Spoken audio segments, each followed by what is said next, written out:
I want to take a moment to discuss mutual funds. Mutual funds are the most popular of all investment vehicles in history.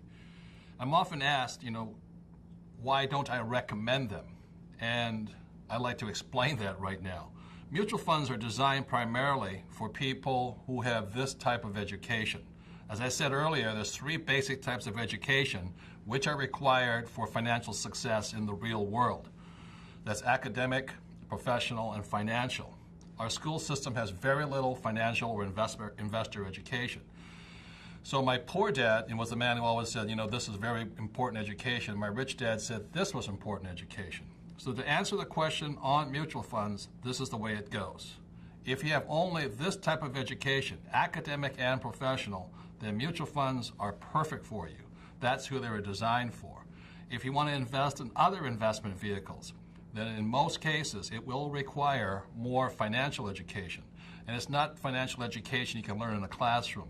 It is financial education that is mental, technically, emotional, as well as physical. You have to do something.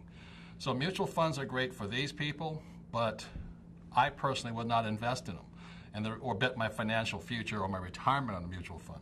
And the reason for that is this.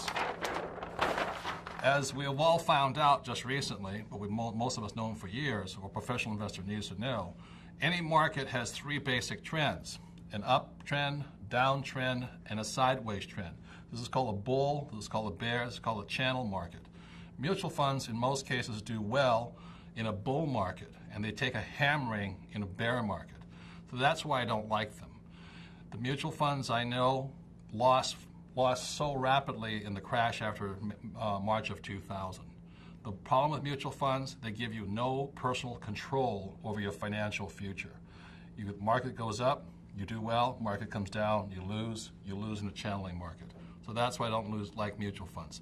They give you no control. If you want control over your financial destiny, then you have to have financial education. And that's where richdad.com comes in. It gives you the financial education to take control of your financial destiny.